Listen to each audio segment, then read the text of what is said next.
the stream here. There I am. I disappeared myself. We've got Luis Jimenez from the Unidentified Celebrity Review. He's going to be joining us here. Let's see. I've got an echo going on. Man, all kinds of technical stuff going on here. I'm just going to throw everybody else in the stream here. I've also got Michael Mataluni from the Singularity Lab. We're jumping in here hot, and we're going to have a fun time tonight, you guys. Man, I'm starting off rough here. Hey, man, live streams. It is live streams. Oh man, we've had so many. I know. And you guys, go ahead. Yeah. Michael. Yeah. Well, I was just gonna say, it's either like Avi Loeb showing up 10 minutes late and us like doing a dance and like having a juggle while waiting for folks, or me getting the time wrong. And yeah, it's it shit happens, man. It's live. And you guys have shows like basically every night of the week almost, except for on the weekends. And then here you are on the weekend joining me on my show, being awesome bros and hanging out. And you guys have so much stuff going on. So Luis, over on the Unidentified Celebrity Review, you guys have got so much going on. Why don't you take everybody just a second and tell everybody what you're doing over there on the channel and what everybody can expect if they go check you out. Well, I mean, we're talking about UAPs, UFOs. We're trying to bring scientific, grounded conversations. We're trying to take the topic seriously. We just don't take ourselves too seriously. But we also have a very keen interest in the political aspect of the conversation. So, every once in a while, we'll do this thing called the Big Phone Home. And it's just a huge organized effort to motivate as many citizens to call Congress and demand more data, more transparency, more information, more scientific discussion, more grants, and congressional hearings on the UAP discussion. And so, yeah, I mean, that's basically what we do. We have a lot of laughs, and but we talk to really smart, fun, interesting people. Yeah, you guys have some like A-list guests over there on the show. You guys have had Lou Elizondo. You guys have had, I can't even name them all. You've had tons of awesome people over there. And that's how I found you guys as well. And a lot of other friends in this UFO, UAP, paranormal community was based off of the Big Phone Home. And you guys have another one coming up here soon. When is that going to happen? Do you know? So it's going to be September 4th, 5th, and 6th, Saturday, Sunday, Monday, Labor Day weekend. We're going to be doing a live stream. We haven't picked the times yet. We're going to be nailing down a lot of these details right after this show. Right on. But like last time we did it, what, Mike, from 10 a.m. to 6 p.m.? Yeah, 10 Pacific to 6. I think it was like, for me, it was like 1 to 9 or something like that. Yeah. It was wild though, man. It actually wasn't that bad. Like the idea of going into an 8-hour live stream sounds horrifying and daunting. But man, we had so many amazing people that it was just a blast. By the time we got to the end of it, I'm like, it didn't seem as long as it thought it was gonna seem. Yeah, I had my headphones on. I paid attention off and on throughout that whole thing, almost that entire day, and that really sucked me in. I was like, I've got to be a part of this. I've been dying forever. And Michael, you've been a part of the community for a while too, coming at this from a different angle over on the Singularity Lab. So tell everybody really quick, for those people that are listening or watching this on the podcast or whatever, so they can find you and figure out what you're up to. Yeah, man, absolutely. So I have been podcasting for quite a while. I've been podcasting since about 2014. My first podcast was called Kick-Ass Dad, Passionate Parenting in a Volatile World. And it was a fun show for parents, dealing with the insanity of having children. And then I got really focused on my business and doing digital marketing. And then it wasn't until about 2 years ago that I started podcasting again. Launched a podcast called Cocktails and Calamity, where we just had fun talking about futurism and politics and all kinds of wild shit. And then I hit the Debrief for a little bit, and I was working with them, and that really reignited my interest in UAP and UFOs, as well as futurism, breaking technology. And then Lou and I crossed paths. We did an interview, just fell in love, and the rest is history. It is. Now here we are. Fast forward through space time and bingo. Now we're all over here on the Carl Vibe Show. Why don't we just jump in the deep end and we'll just jump right down. Most people get into this kind of thing because they've had some sort of an experience themselves.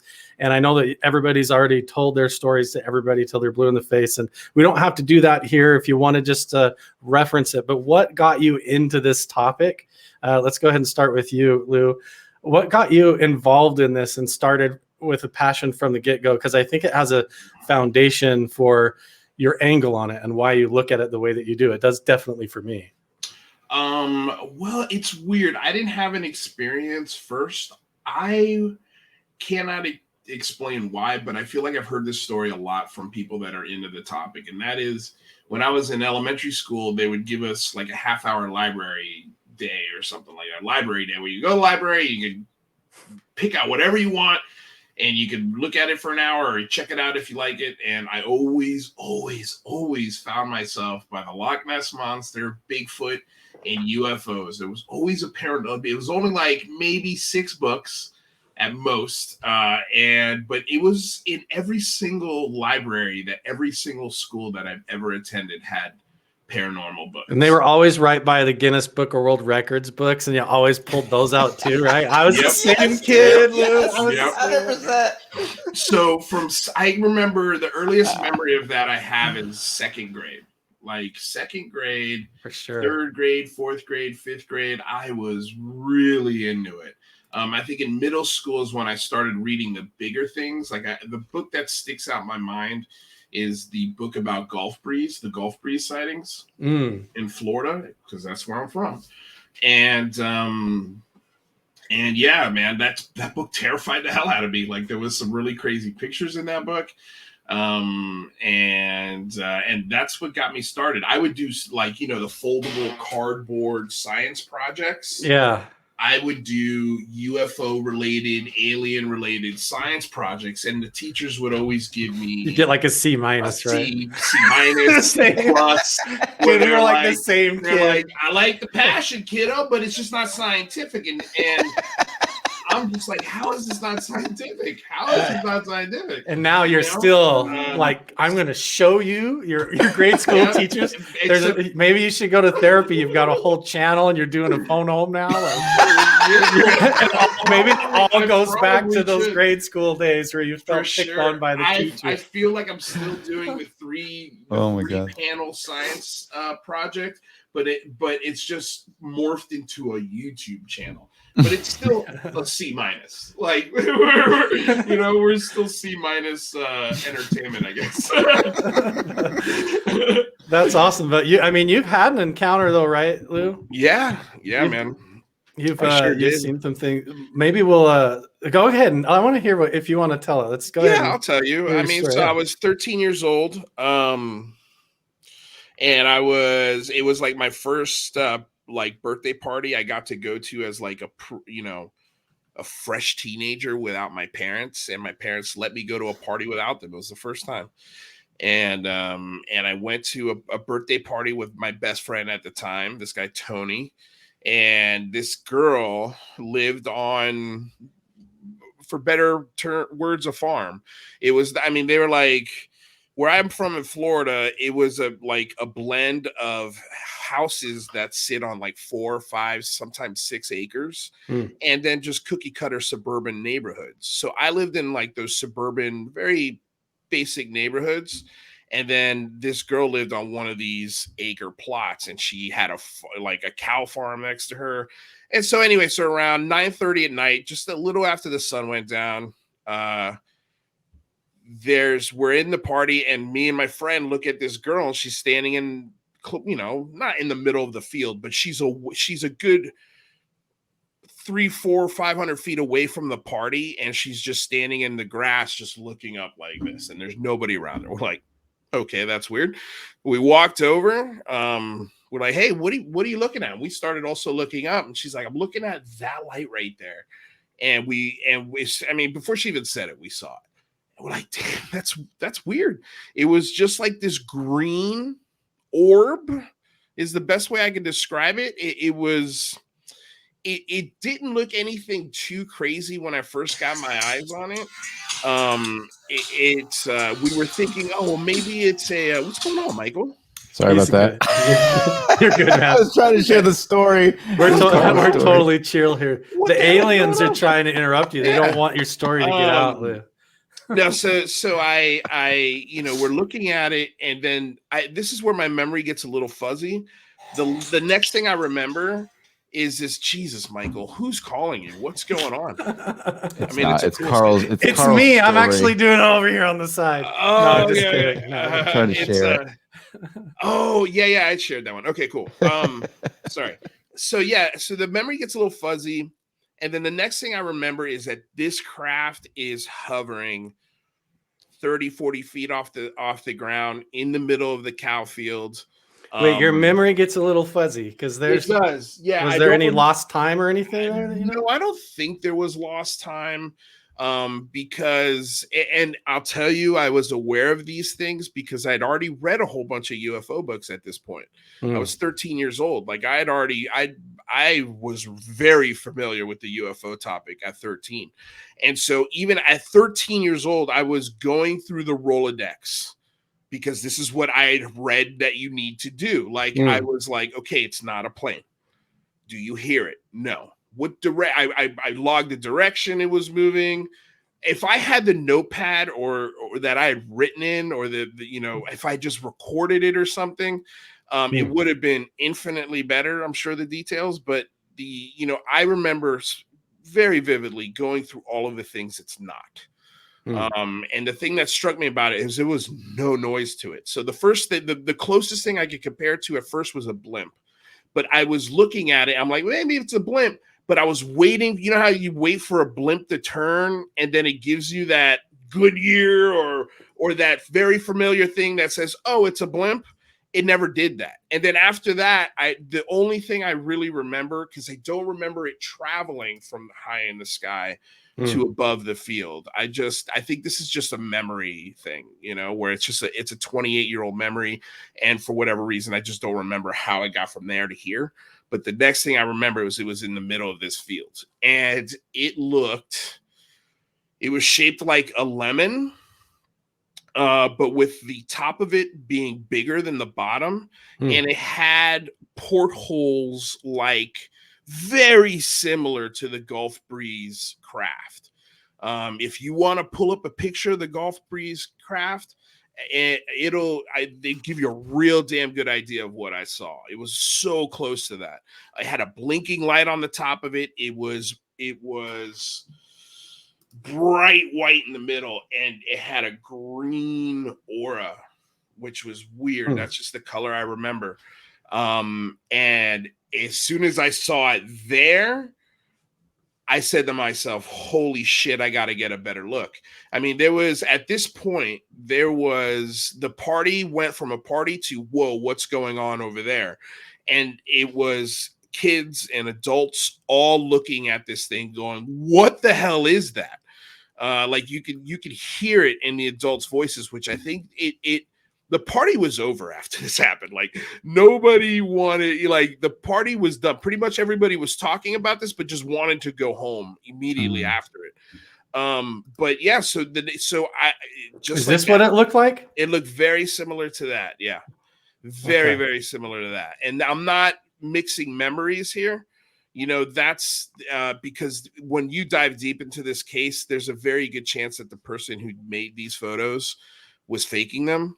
It's like most people lean, but when you really, really dig into it, man, the story gets very, very interesting because that photo right there that you just showed is it's almost impossible to fake because of the photo techniques that you would have to do. It was taken like there's raw images of it. It's not just like a copy of a photo. Right. So once I saw it, I said to myself, I have to get a better look at this thing. I immediately wanted to get closer to it. That was the first instinct. And the cow field was lined by a whole bunch of trees, about 75, 100 feet tall. And I started running toward the fence line where those trees are, because right behind that is the cow field where this thing is sitting. And I'm not taking my eye off it at all. But then I start losing it through the big trees, and it's like light, and then boom, nothing. I didn't see it disappear. I didn't see it leave. It was just gone. I lost it behind a tree, and then when I came out from the other side of the tree, there was no light. So would you, I mean, I have a ton of questions. I want to hear what Michael's story is as well here. And then we'll jump into the main core of the topic, which is, do you feel like what you experienced and what is happening is a nuts and bolts physical type craft that came from somewhere else in the galaxy, like an actual vessel or ship? Or is it interdimensional or from another plane of existence, or maybe something both? I don't know where it's from. But I can tell you it was nuts and crafts or nuts and bolts. Yeah. Because nuts and crafts, that sounds like a good breakfast cereal. Yeah. We should get on that. I wonder what the mascot would be. New t-shirt for your show. Nuts and crafts. Or like a brewery. A brewery. There you go. The mascot would be an angry art teacher. It's like a good name for a bar.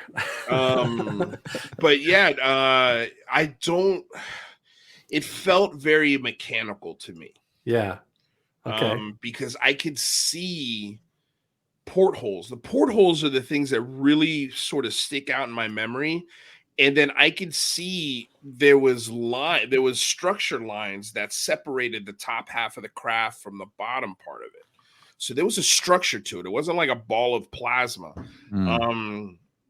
It was just, but imagine the metal was glowing.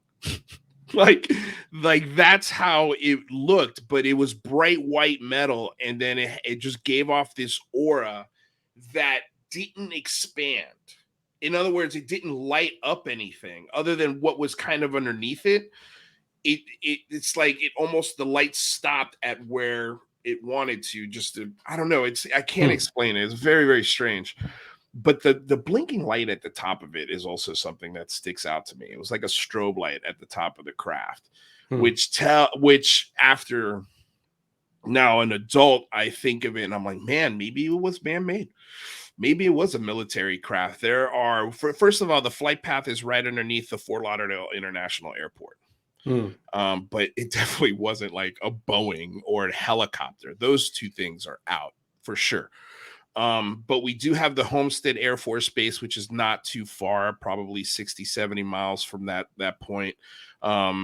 There's a whole bunch of military bases in Puerto Rico. So, but military aircraft I was used to seeing. I'm very familiar with it because as a kid, I'd go see the Blue Angels and I'd go see the Miami Air Show. Like that was a thing every year.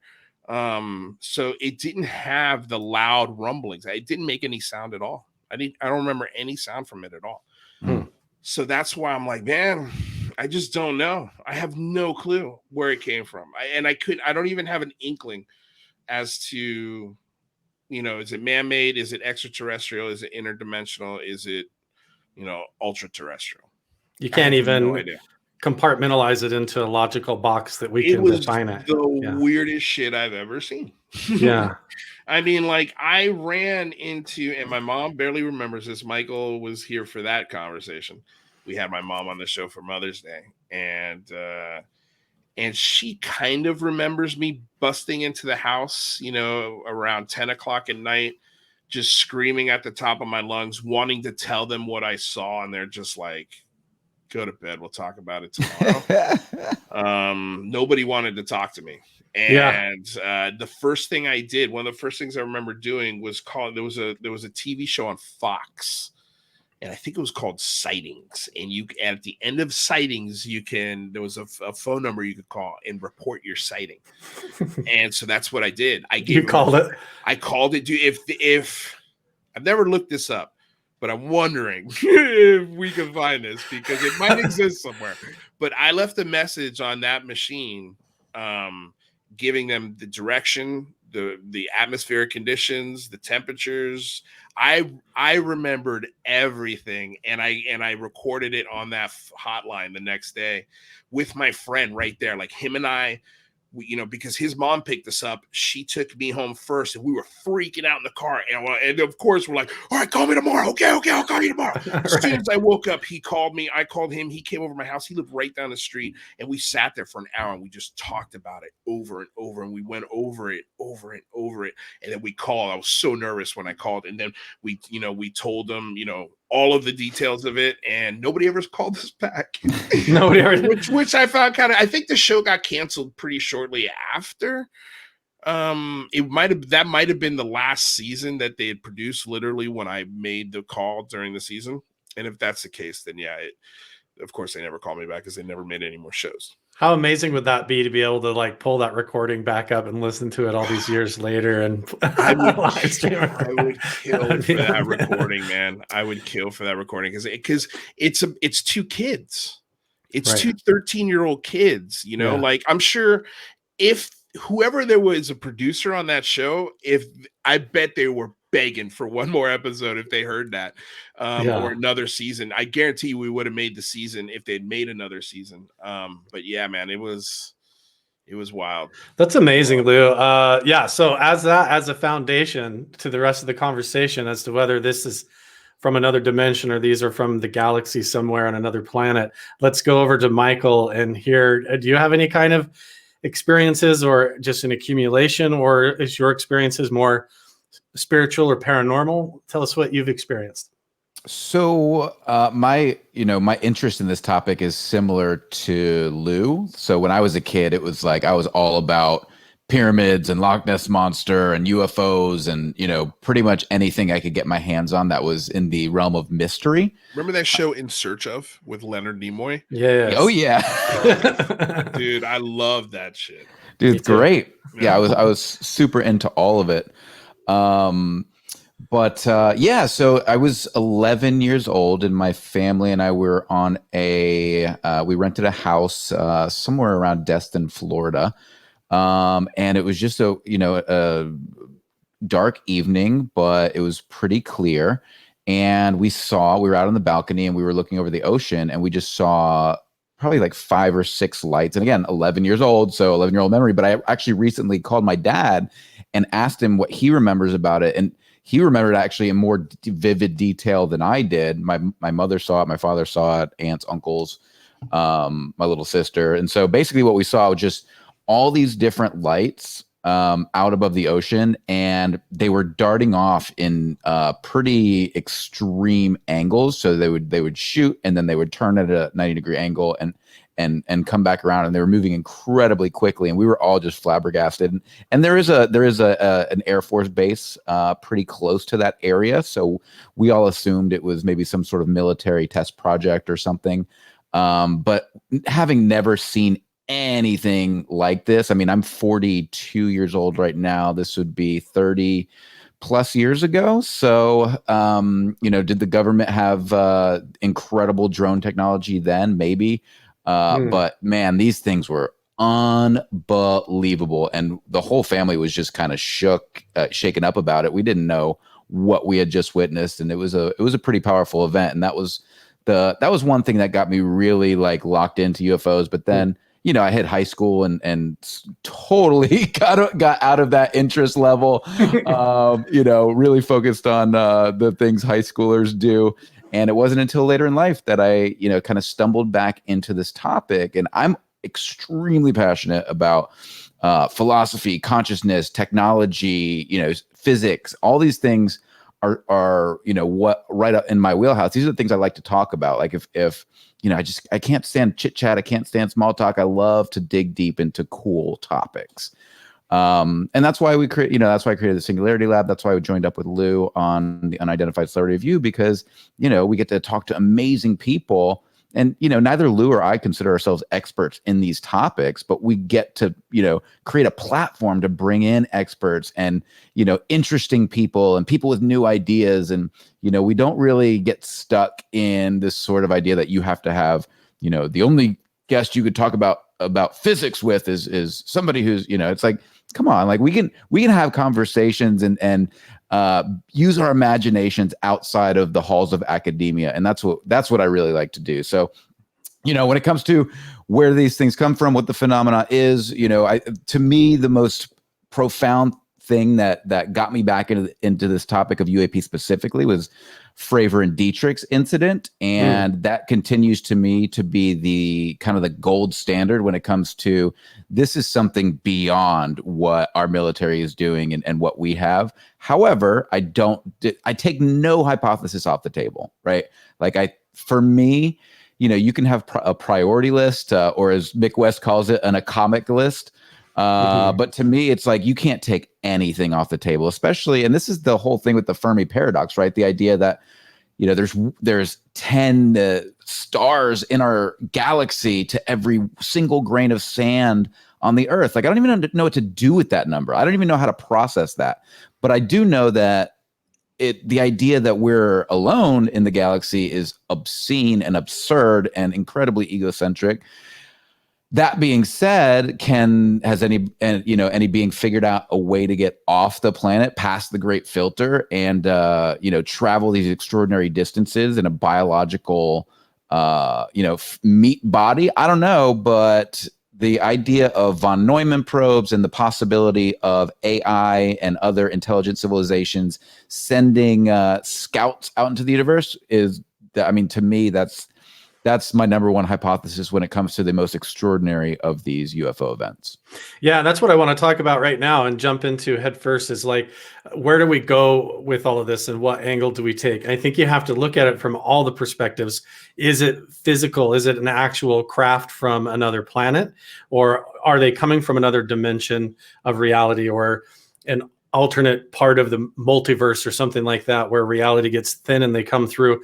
And a lot of that flies right over a lot of people's heads when you start talking about things like Lou Elizondo and Bob Bigelow saying that these entities, when they're down on the ground or when they encounter us as humans, it seems like those encounters come off as paranormal, or they involve things that's when you're sleeping at night, or different types of, I'm sorry, my throat's acting really funny tonight. Paranormal phenomenon that occurs, and it almost comes off like a spiritual event. So how would you guys quantify that where the two blend together? Go ahead, Luis. Sorry, my throat's like acting really funny. I mean, I don't know how you'd quantify it. I think it's a combination of all of those things. Yeah. Why can't it doesn't have to be just one. Like, I think it's military aircraft. Yeah. I think it could be alien visitors. I think it could be interdimensional. I think it could be versions of ourselves visiting in the past, and guiding things to make sure that the future is guaranteed. So how do you explain that when they talk about it being other dimensional? Like, if you were going to try and explain that to somebody, what is another dimension of reality where these things could be? I try to explain it in, I always ask them, well, how many dimensions are there? Tell me them. Height, width, depth, right? That's usually where they get to. And then they don't ever include time. Time is a dimension. And then once I think they understand that, now imagine something operating in a fifth dimension that we've never seen, or a sixth, or a seventh, or imagined, or an eighth, or so that's how I like to think of it. That's sort of how I sort of wrap my brain about, like, think of it as, especially now, a nice analogy I like to use is the same one Elizondo talks about, these monsters just below the sea surface that we used to think were from hell, and then once we actually got some divers in the water and instruments in the water, we figured out, oh, they're whales, they're sharks, there are big squid, there are all these marine life and marine animals that if you had never had any context for these things, you would be flabbergasted at seeing one of them. And so, but now we know what they are. And I think that's sort of the same thing. A lot of folks also, I think Greenstreet thinks they're right in front of your face, man. Like, if you could put on a pair of IR goggles and see an infrared, imagine putting on a different set of goggles where you could see all of it. Which technically you have to do even going into the ocean, right? We had no ability to even look down deep into the ocean without developing alternative lenses Right. and helmets in order to be able to go in and change our perception and be able to take the air down and go look almost Well, like and almost we like had to going into bring- space. We had to bring our own atmosphere with us. just like going into outer space Yeah. almost. Yeah. Yeah. It's not that much different. It's very, Have, what do you have think, you guys Mike? ever read? Have you guys ever read the? It was like I think it's like an 18th century novella. It's called Flatland. We studied it in philosophy when I was in college, and the idea is that there's these beings that live on this 2-dimensional surface, and they're being visited by 3-dimensional beings, but they can only see in 2 dimensions. So their ability to recognize what they're seeing only fits into their reality, yet they exist in a far more a way that they just can't perceive, but they're only seeing bits and pieces of this. And we had Bradley Voorhees on the show the other day, and he got a lot of folks riled up. But one of his theories is that we're living on the surface of a black hole, and we're actually living in a 2-dimensional reality, but we're perceiving it as 3 dimensions. And Because it's curved. And It's so a curved hologram. right. And so this idea that we can only perceive it, and you go back to the visible light spectrum and what we can perceive of the visible light spectrum, and how much of reality we just simply can't perceive. I think this is where we have to be humble and say, we really don't know what's possible and out there, but we should be open to the possibilities. And again, this is why I love speaking to people in academia, but I love to speak to people who are using their imagination and on the fringe. I think this idea, people get mad when you speculate in the paranormal, but I think speculating in the paranormal actually does a service to science, and it allows people to create new hypotheses and go test those hypotheses, and that's how you learn. So I'm totally open to the fringe. I'm open to all these things. I don't speculate on these things as fact, but I think the thought experiments are incredibly helpful in pushing science forward and pushing our understanding of the universe forward. So that's why I love to talk about this stuff. Yeah, I think so too. I like what you were saying about it. If we had a lens that we could put on, maybe, and that's what we're trying to do with like FLIR technology and these different types of devices now, something that we can adapt our ability to perceive reality in order to see these other dimensions. And that in a way kind of reveals in and of itself, like our own human limitations. Like we come into the world with a particular hardware set of lenses. We have our eyes are literally lenses, your ears, you've got basically a membrane that picks up frequency, pulse vibrations passing through you. And you've got your sensory mechanisms in your body and your skin and all of that. But really, you've got the sense of, I was just going to say real quick, Carl, the sense of smell too. Yeah. Our olfactory senses, they're still not explained through science, right? And they're actually postulating this is a quantum interaction with molecules. And it's like, this is the insanity of this, these quantum brains that we're walking around here on this planet with, and how limited yet extraordinary they are. Definitely. It makes me think, like, if reality is something more like a quantum field or a particle field, let's imagine it being like an energetic gas cloud that's non-differentiated, that has consciousness within it, or a field of different consciousnesses, like a cloud of consciousness. But then you place a lens within that, and that focal point suddenly is able to see holographically that cloud in a perceptual way that isn't actually real, but gives you like a sense of reality that feels 3-dimensional and actual, to the point where you could actually move around it and live a whole life. So when you think about that, our lenses are preset to only see reality evolutionary a certain way. So do you think that if these things are extraterrestrials, that it's a problem that they're controlling those lenses and hiding from us using their advanced technology and able to stay hidden? Are we just not capable of perceiving them? Or do they actually exist in another blind spot dimension? What do you guys think about that? All of the above. Yeah, I mean, again, another thing of maybe all three. I mean, I love, again, Lou Elizondo's analogy of the cigarette. Yeah. Like past, present, time, future. But as the present is burning in that cherry, you've got parts of the past and parts of the future popping off all at the same time. And it gets the closer you get to that cherry, the stranger it gets. And if these craft or being operate freely within this cigarette, that might explain some of it, sort of like how they can do whatever they want. Time is of no meaning to them. They it doesn't matter. But I always love going back to the person who is smoking the cigarette. Like, does something have control over the phenomena? Like, is there a even bigger, crazier power that is smoking this cigarette, thinking it's just a cigarette? Like it's a inanimate object. It's just there for his 10 minutes of pleasure or her 10 minutes of pleasure.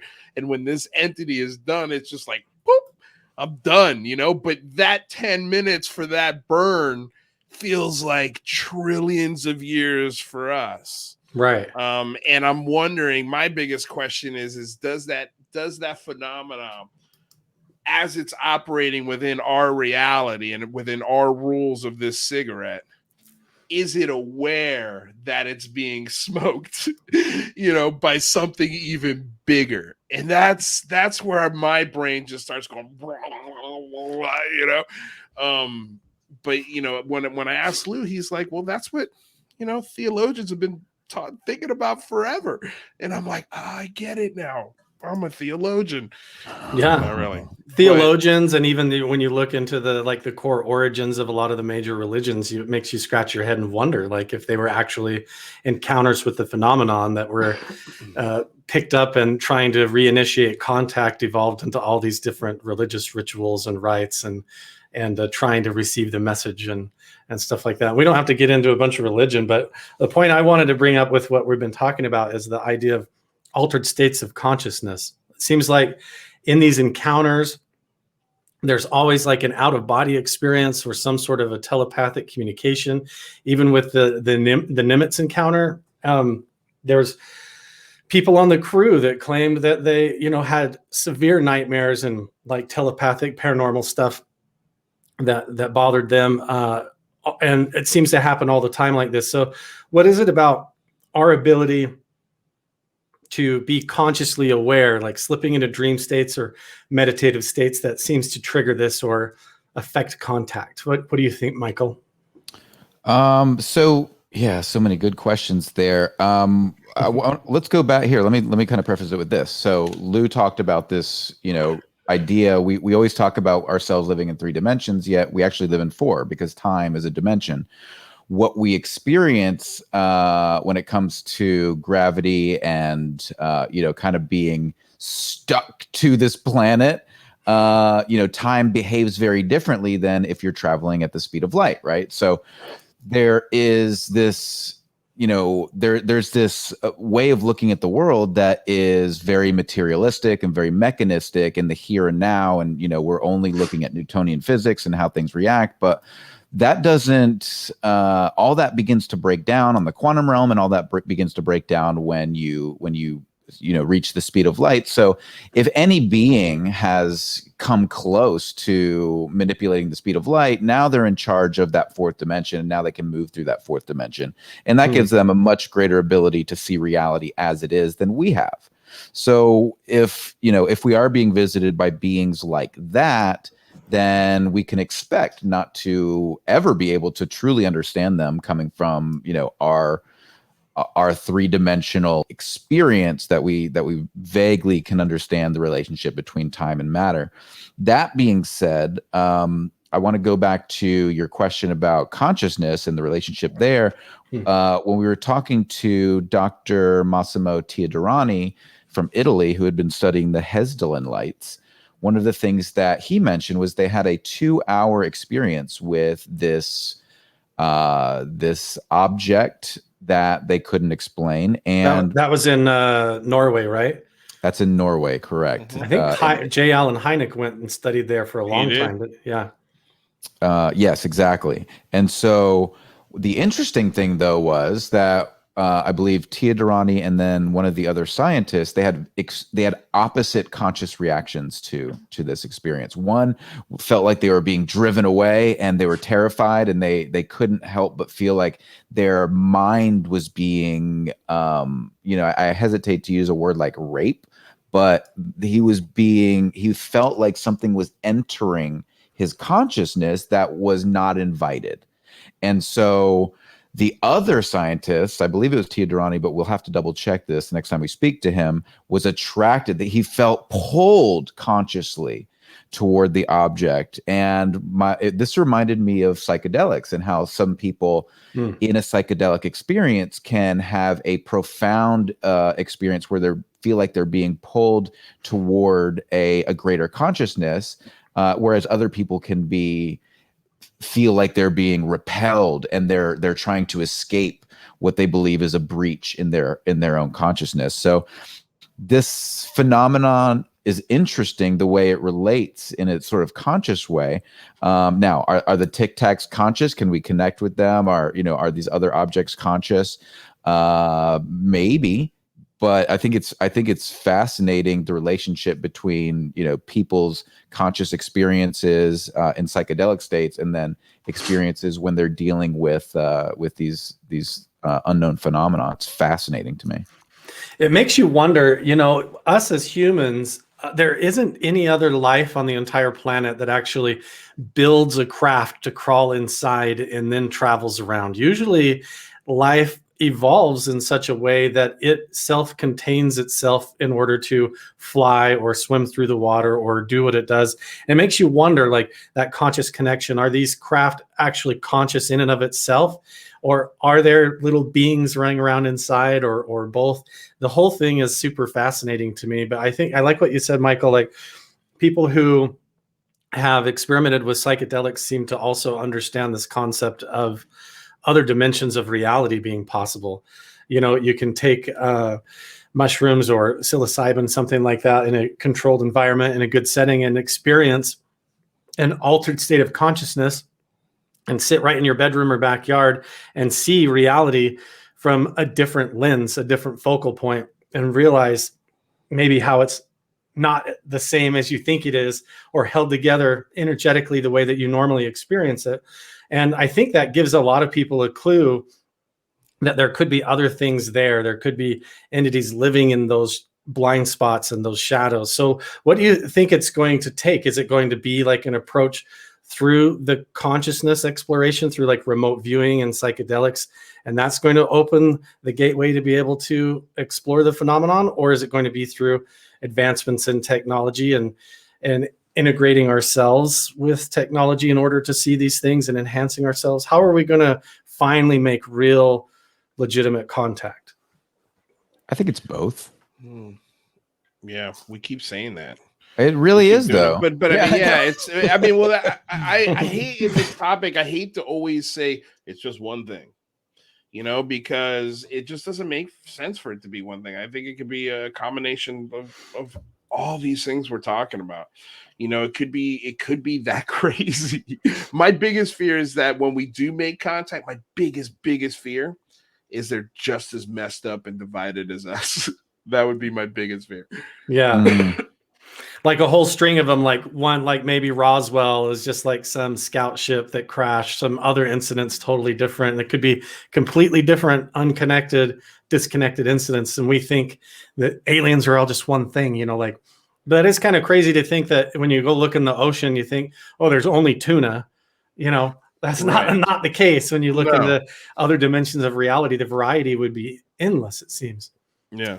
Yeah, and then you think about, like the scale of civilizations, like type 1, type 2, the cartage of scale.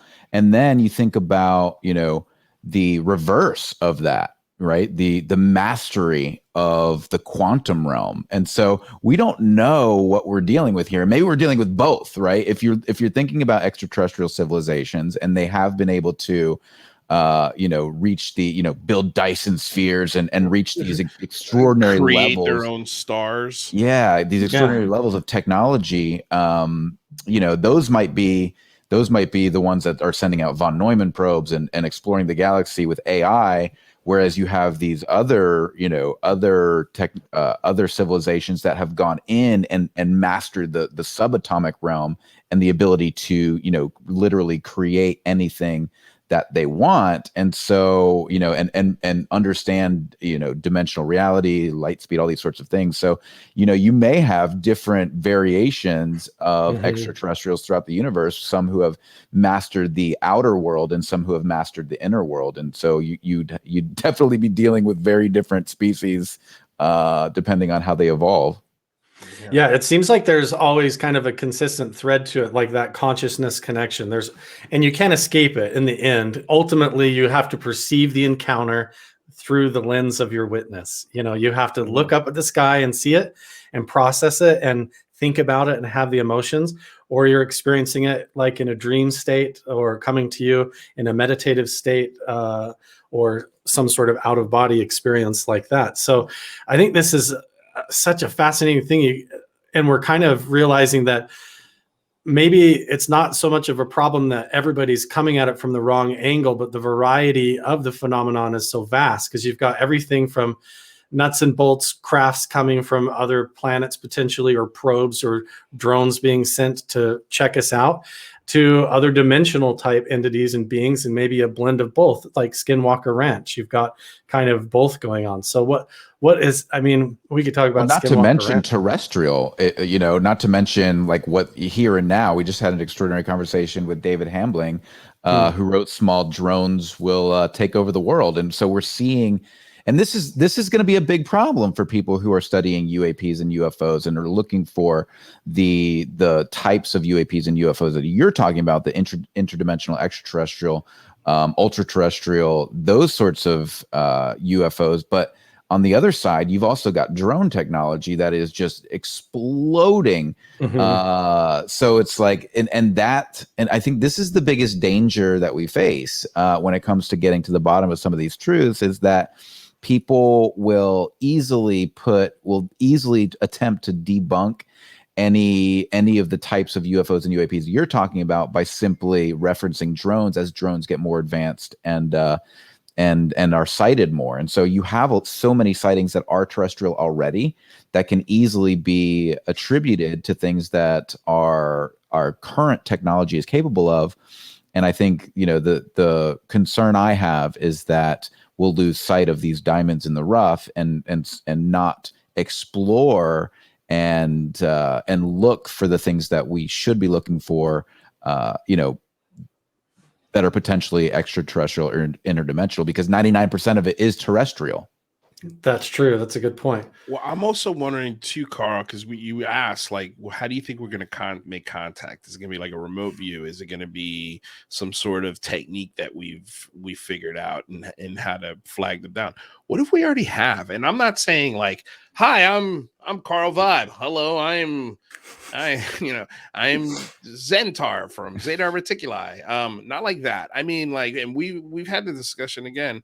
Like, what if these nuclear weapons, these 6,000 plus nuclear bomb detonations that have gone off have been contact for them? What if those bombs, those ripping of atoms and what that does to space time? What are we affecting on the other side of that?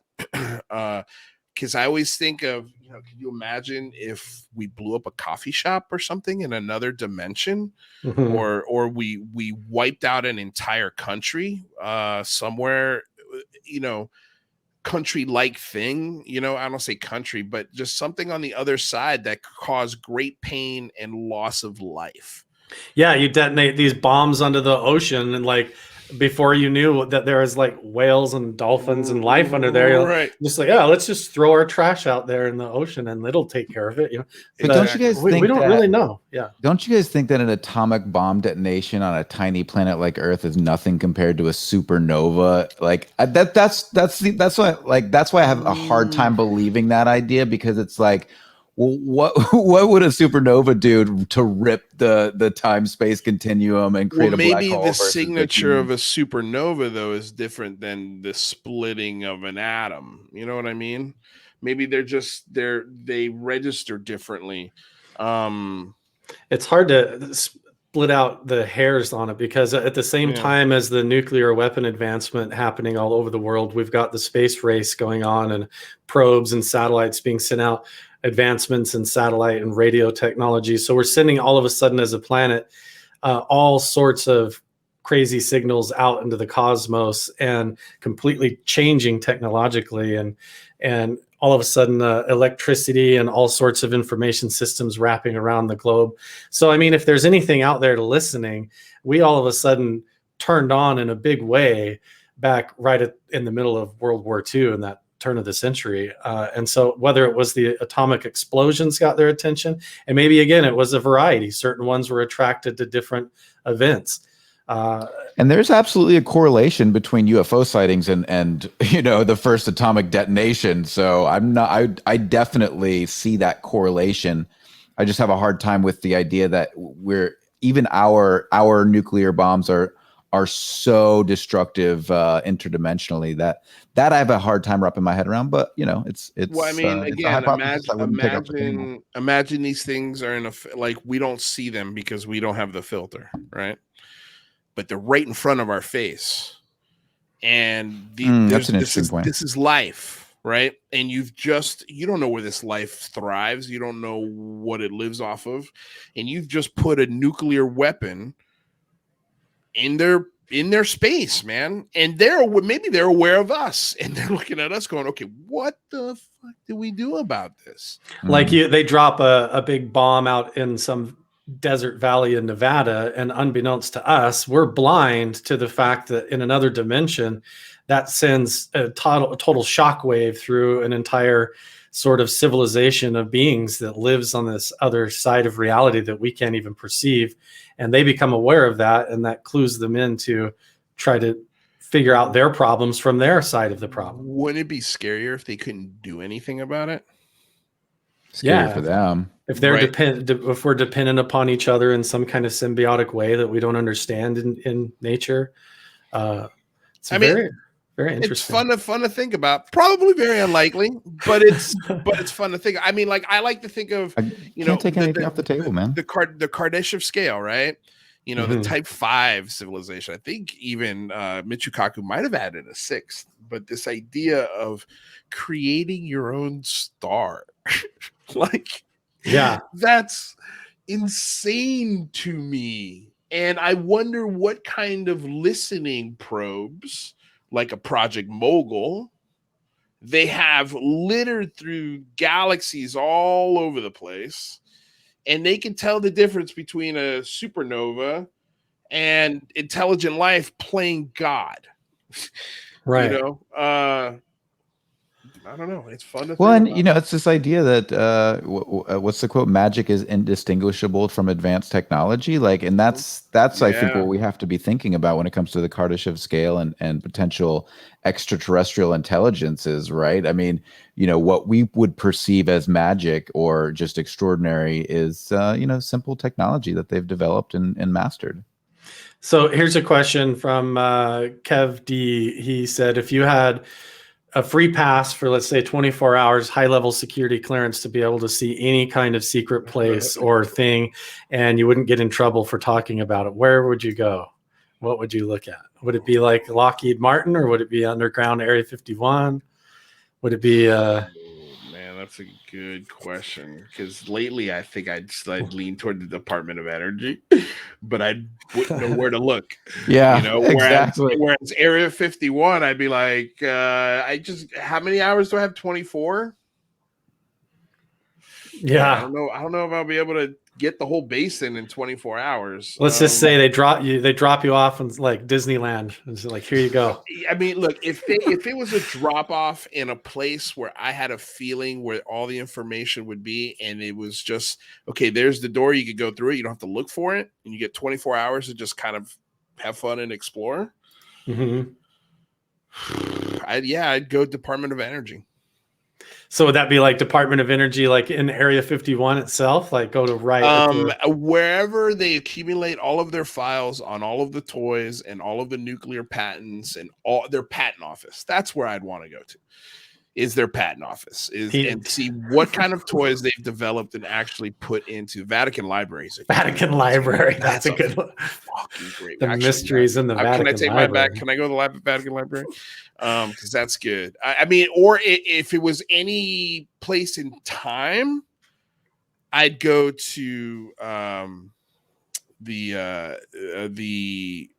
god, it just left the tip of my brain. The Library of Alexandria.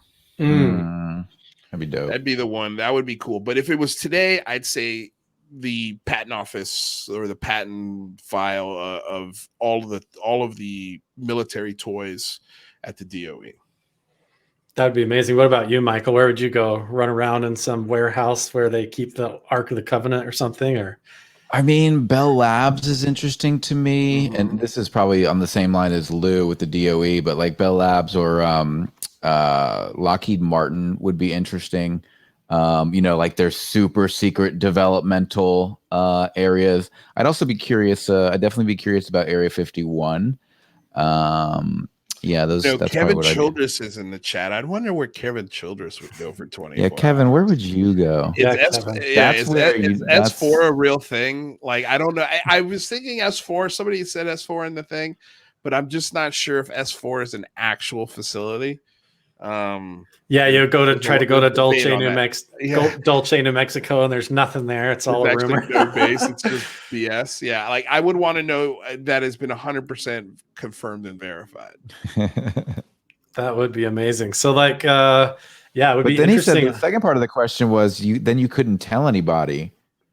Oh, he said you couldn't tell anybody. You couldn't. Yeah. Or would you turn down the? Yeah. I would Bob Lazar. I would tell everybody. Yeah,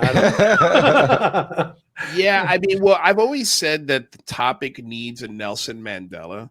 It needs a very credible person that people respect and actually love that comes out and tells this truth and then gets punished for it. So they're made a martyr.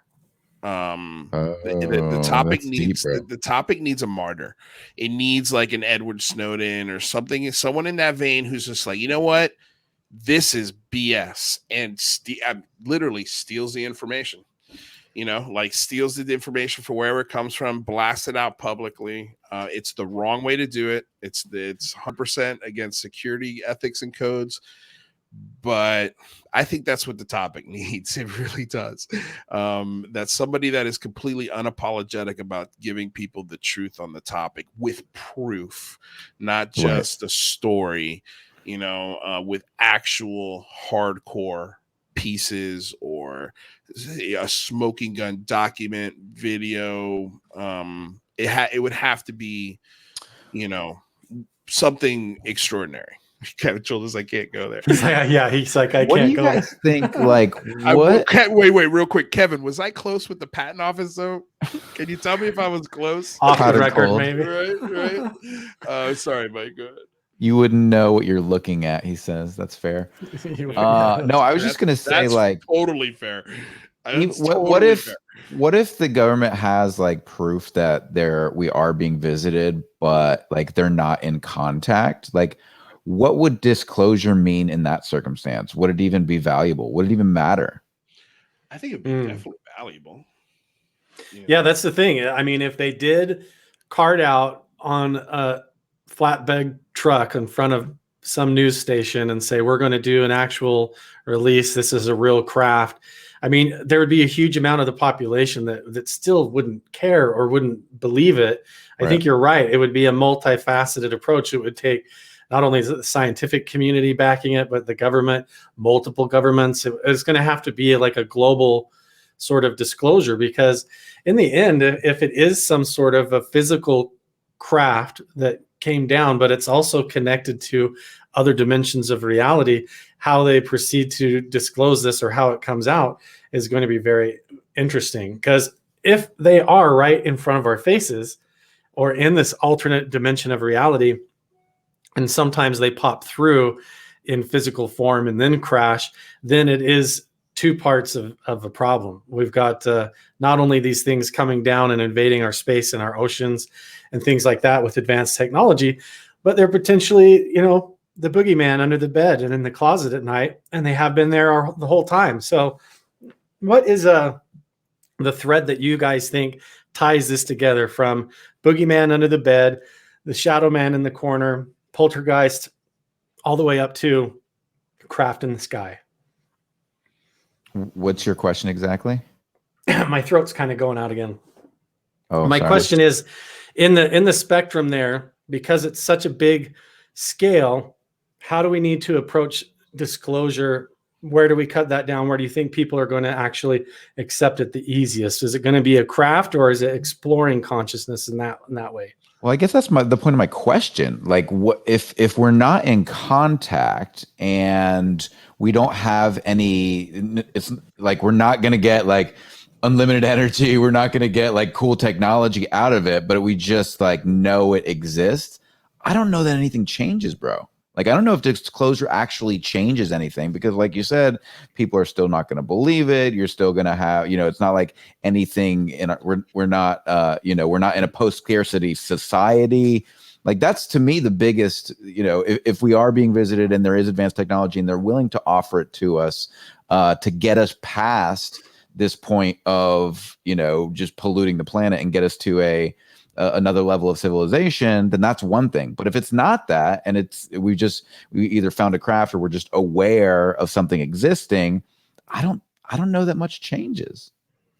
I think I disagree a little bit. I mean, if it's something along the lines of, the president of the United States or heads of state around the world come out together in a press conference and announce to the world that there is an extraterrestrial presence, it's visiting our planet, but we're not in contact with it. Right. I think that changes science tomorrow. The discussion changes tomorrow. I think they immediately go into hike. I think you think NASA's switching into a gear now with Bill Nelson and his crazy smile.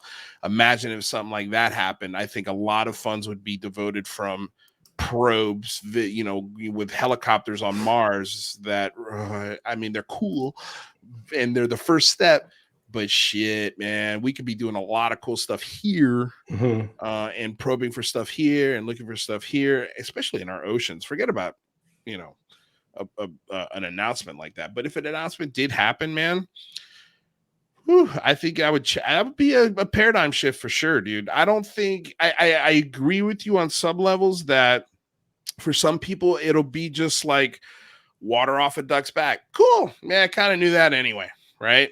No big deal. But I think for the people in scientific academia, that's going to be a huge gut punch to Mick West, Neil deGrasse Tyson. I mean, what did they say the next day the president of the United States makes an announcement like that and say they have a concrete 2-angle look with radar forget the radar. Let's just say cockpit recordings and the two pilots that were actually there with the event, and they're there with the president and they tell their experience, something along those lines.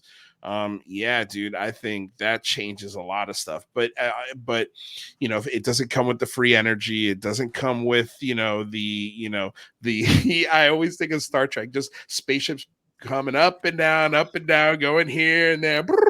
We're not the Jetsons, but I think that announcement, if we don't get the other version of disclosure at some point, that announcement in 200, 300, 400 years down the line, I think makes science way different than it would be if we don't get that announcement. That's a really good point. So this idea, it's almost like when you're sailing a ship, you change it 1 degree and you're moving your trajectory by thousands of miles. So I can accept that. I don't think anything changes overnight.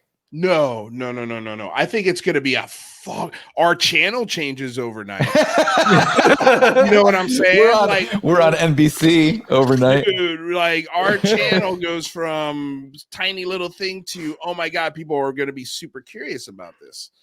So I think for folks like us, it's gonna be the day we've been waiting for, because now everybody wants to have the discussion, and now we're in charge of catching everybody up. So Yeah. that's gonna be fun. That's cool. And I think the water cooler conversation is gonna be lit. I think Sunday service. I'd say I haven't been to church in a while, but I would go to church that Sunday and listen to what the priest has to say that Sunday service. Dude, there are going to be some really, really fun discussions and opinions. And like, we're going to get to hear what the Kardashians think about this. You know, we're going to who knows dude.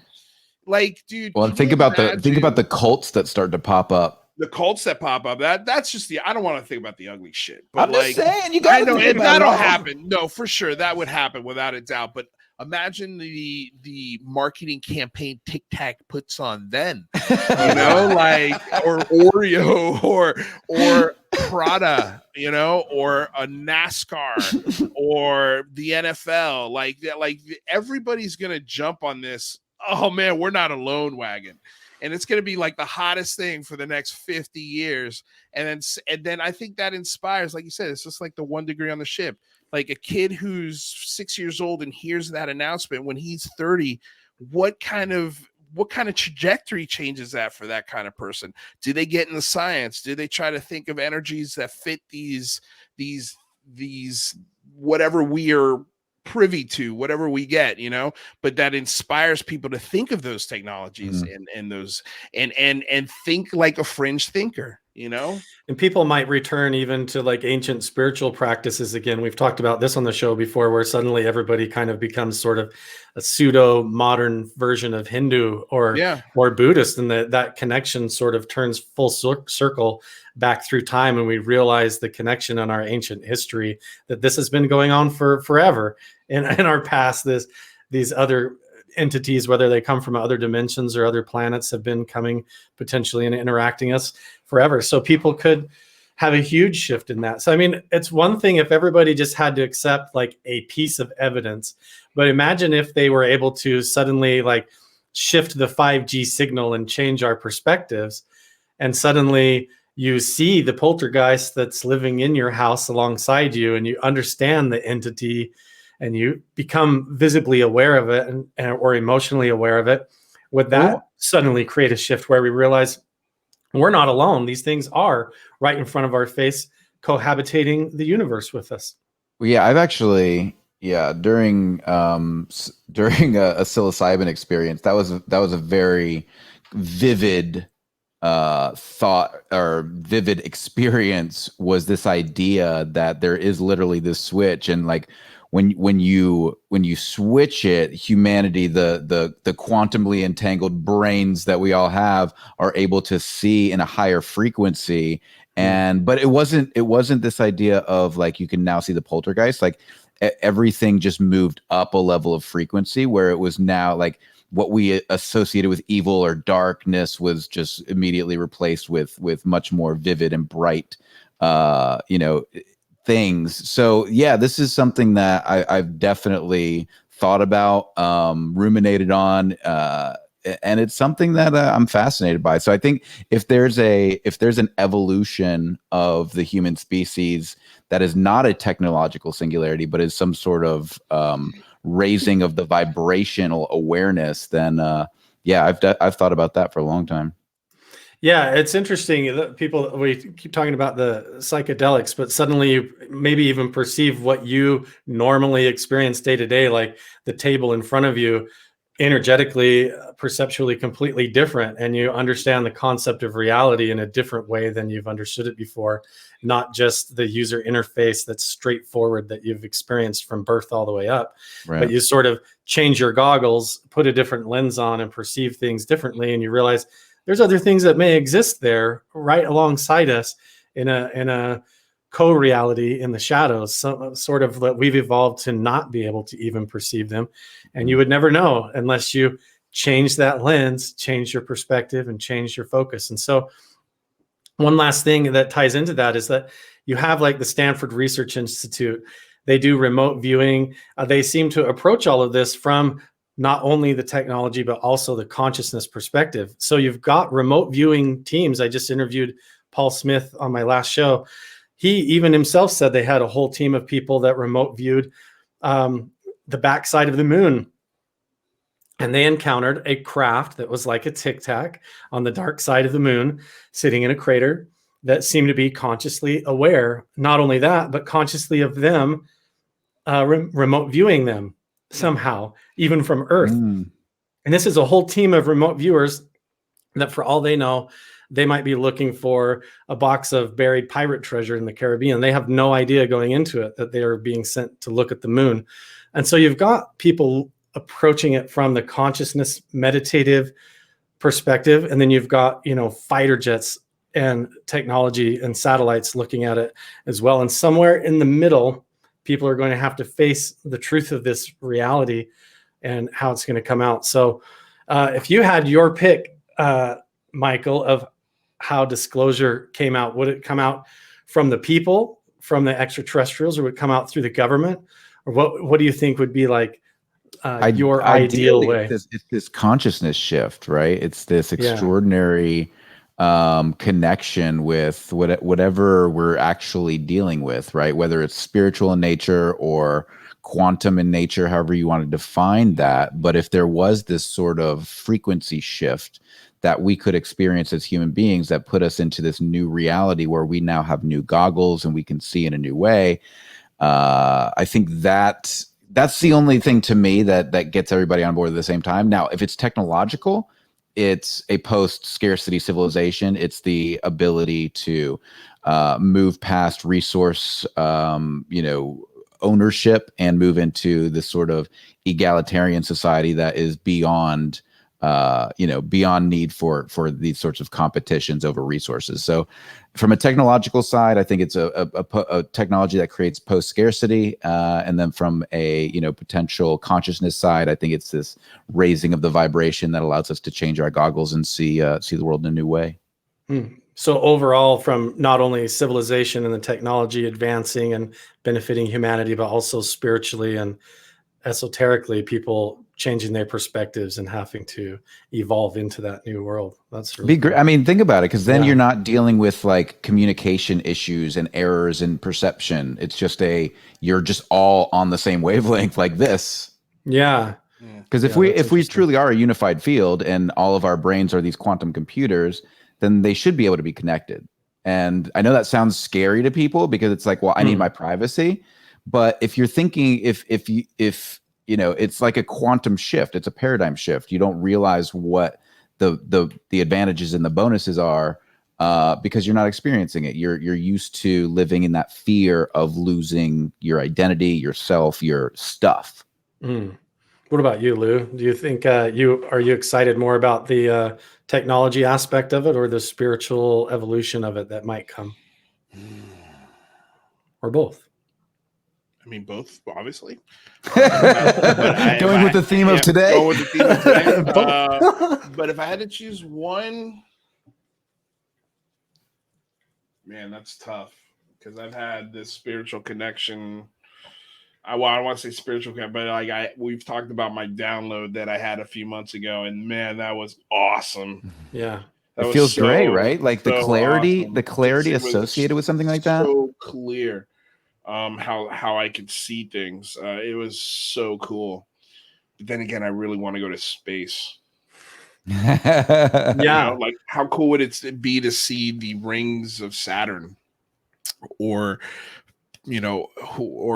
see the sun, like, and get a perspective of how big it really is, God, I don't know, man. That's a tough question. Yeah. I think I would like to see the phenomena just present itself. So like kind of what Michael said, everybody's just on the same page. There's no more questions or lies or obfuscation. It's these are the facts. I'm almost wondering if you can have one without the other, but if I had to pick one, I think I'm gonna go spiritual. Yeah. Just because I've had the chance to now experience both. And maybe because the download was a lot more recent and really, really visceral for me and emotional for me. And it was awesome. I've never felt anything like that in my life. But you described yeah. it like a download. I've experienced Yeah. that as well. Like when I've been meditating, I have like what I call a waiting room that I've visualized in my meditative space, so that when I get to a certain state of consciousness, I sort of enter a waiting room that I imagine in my mind. And if somebody has some other entity or something wants to come and deliver a message to me, then they will. And I've had some pretty phenomenal experiences with that. And I don't know if it's just tapping into your own subconscious and being able to suddenly like enhance your own mind's ability to understand reality. And it feels like a giant download, but that's exactly how I would perceive it. And sometimes it's accompanied with feeling like there's a being there, or someone, or even an ancestral type of presence. And then suddenly it's like I have a giant epiphany.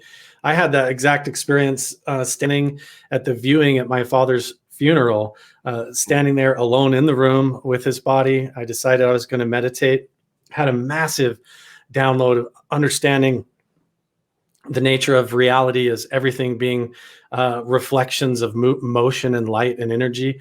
And it was like a whole physics lesson just put into my mind and into my soul. Like I understood it all within a moment and didn't have to really even process it. It was like Neo in the Matrix. Like I know Kung Fu. It's like, oh, I understand like the movement of space, time, and reality differently now.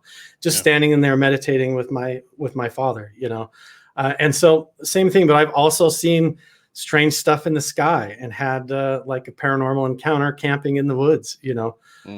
So I think for myself, I like the idea of both, in the sense that I would love a big giant ship to come down, undeniable, right over like New York City or somewhere big, and everybody just be blown away, undeniable. You can't avoid it.